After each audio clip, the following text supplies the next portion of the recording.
Guys, welcome back to our channel, and today's vlog is magluluto po tayo ng okra rice bowl. So, okra rice bowl, ating gagamitin dito is canned tuna, then summer veggies, summer rice bowl again, episode 3 na ito.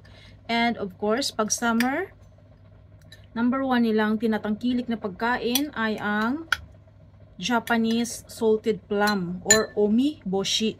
So ito ay seedless na. Request ng aking dalaga, seedless ang bilhin mo ma. Para hindi daw, bawat kain daw niya is dire-diretso na, hindi na maglalabas ng ano. Kaya yan dami. So kasi everyday kumakain siya yun eh.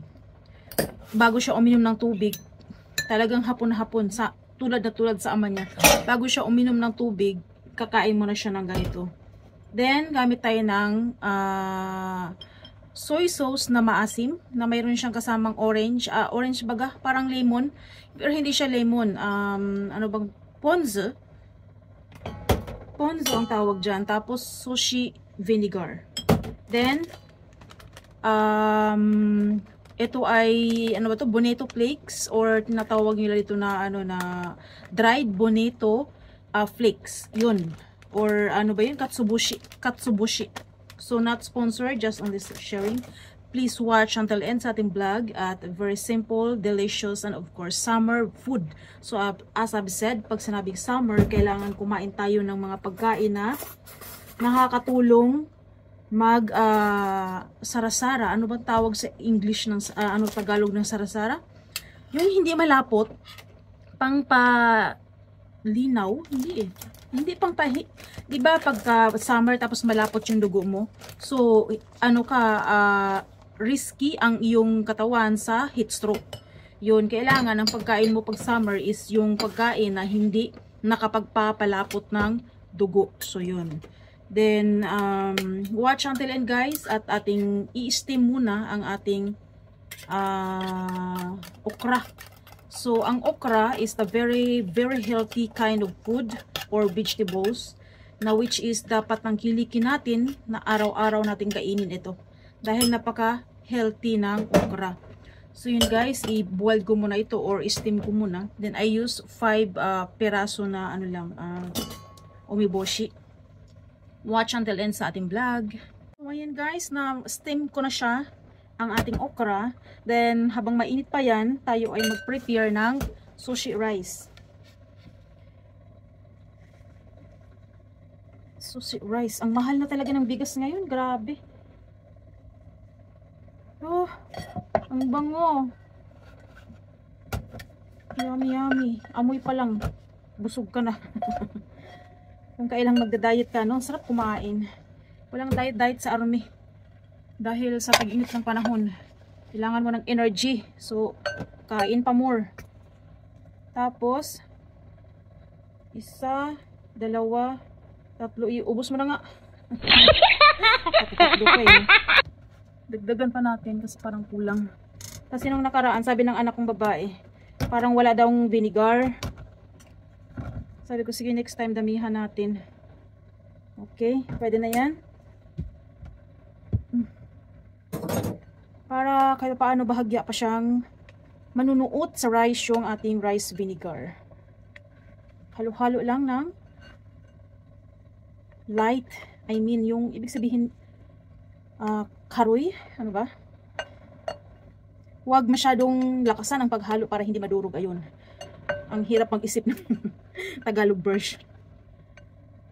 Sa Japanese kasi karokumazero. Japanese term yun sa utak ko, Sige yan, i-set aside muna natin habang tayo ay maghihiwa ng ating okra. Okra is life. Buti na lang din at kumakain na rin ng okra yung aking dalaga. Nung una, ayaw rin niya nito eh. Tapos in-encourage ko siya na maganda nga ito sa katawan. Pero ang bunso ayaw talaga. Actually yung bunso, ayaw sa pagkain na yung naglalaway. Nung nung maliit, ayaw na kumain ng lugaw. Maaga ko siyang pinakain ng kanin yung aking bunso. Ng rice talaga. Kasi ayaw kumain ng lugaw. ng ano siya, para siyang naduduwal. Ano ba yung natapon na yung iba? Naduduwal siya kapag lugaw pinapakain ko sa kanya. Kaya maaga ko yung pinakain ng, ano tawag doon? Kanin.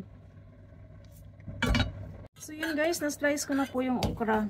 Kaya yung bunso, hindi ko siya pakakainin ng okra. Kasi, na ano siya, naduduwal siya sa okra. Ito naman ay medyo maasim-asim, na masarap din ang kanyang lasa. Ang ano na yan, sauce na yan, o soy sauce.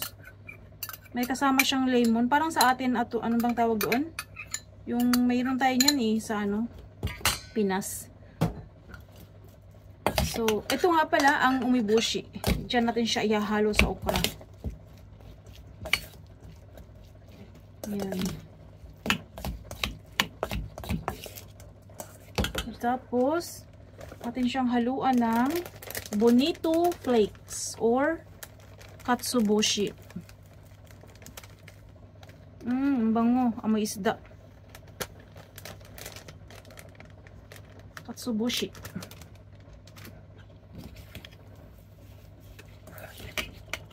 Halo natin siya dito sa okra.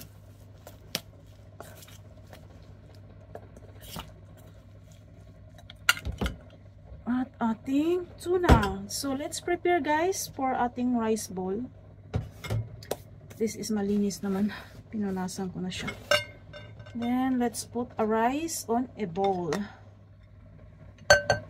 Ayan, medyo nanonoot na yung ating vinegar sa ating sushi rice. Ano ba? Tapos, first on the top is tuna.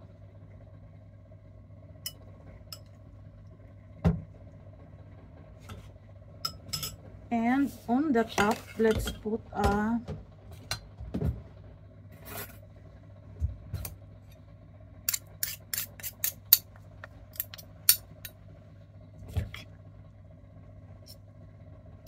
okra.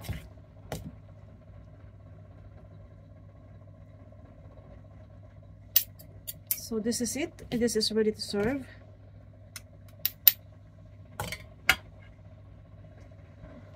And sprinkle with black sesame. So yan na. This is the finished product guys for our rice bowl, okra rice bowl. Yun, okra rice bowl. Or summer rice bowl. So yun guys, thanks for watching. I hope you like my video and please do subscribe and share. Nang sa ganun ay magkaroon tayo ng maraming views and also makaka-share tayo ng idea cooking sa ating mga kapwa mommies. So until here, bye bye. Thanks for watching guys. Hope you like it. Okra is life.